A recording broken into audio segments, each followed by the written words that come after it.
Ngayon, ito ho muna.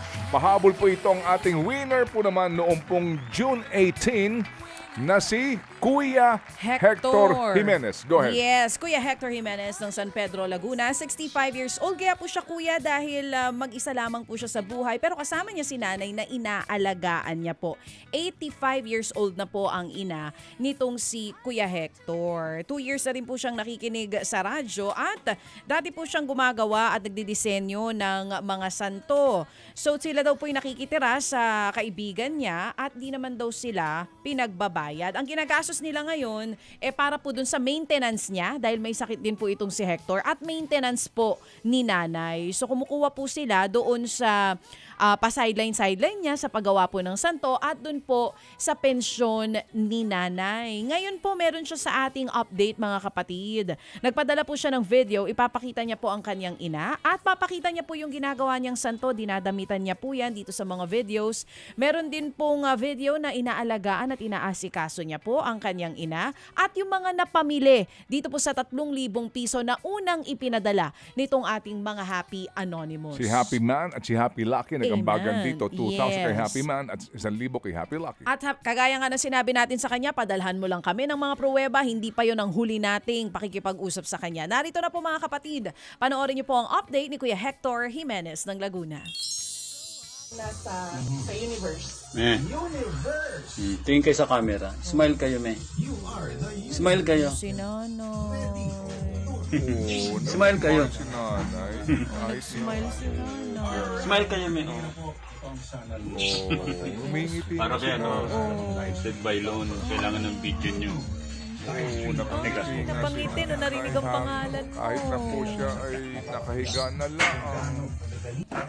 Ito po yung mga ginagawa ko, ganito.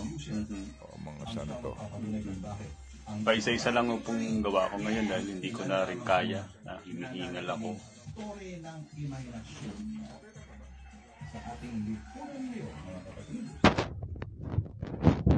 Ito nga yung mga santo.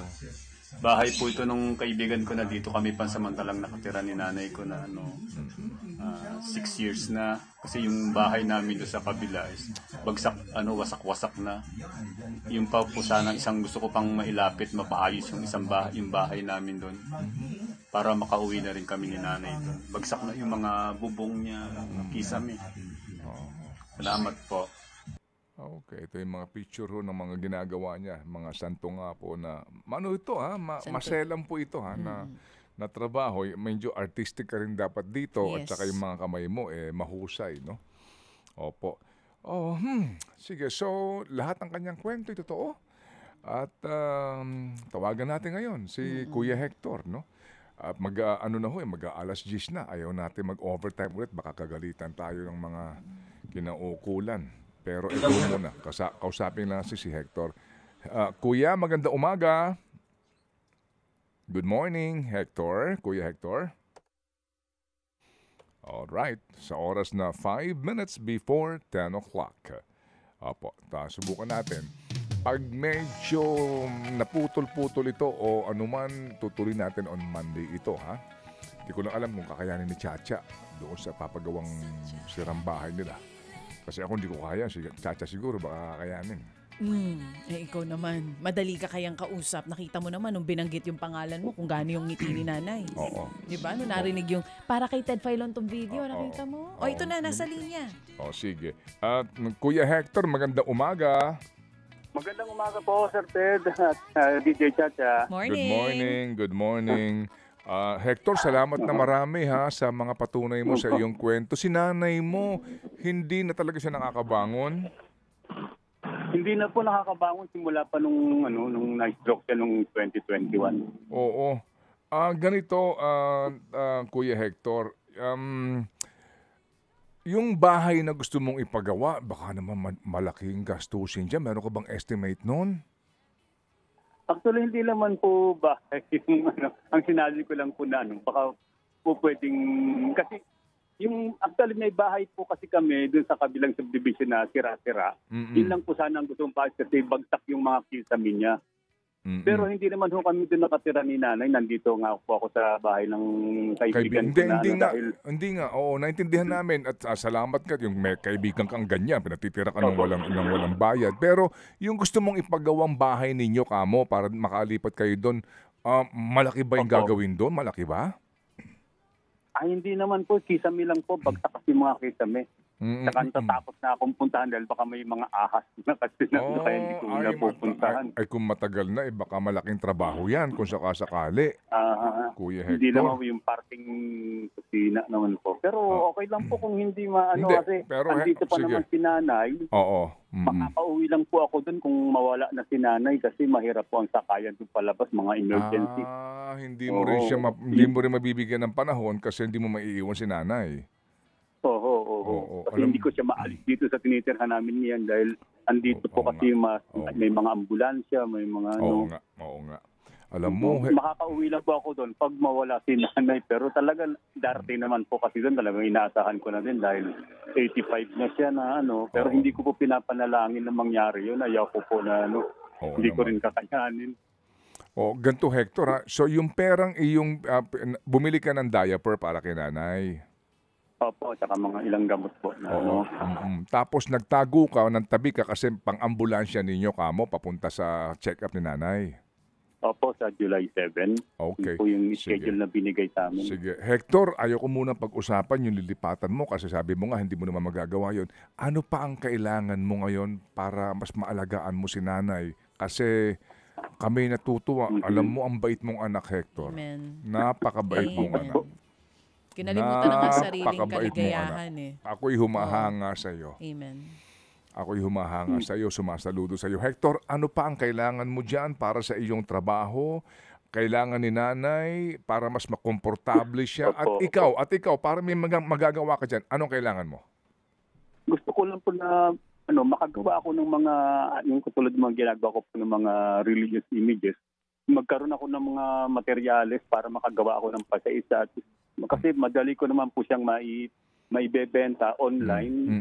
Mga kumukuha sa akin, puro online po. Wala lang po akong mga materialis na magagamit. Mahirap naman po kasi kung hihingi ng down payment, matatambakan lang po ako. Okay, sige. So kailangan mo ng puhunan, kumbaga. Opo. Okay, sige. Magkano, Kuya Hector, ang kailangan mong puhunan?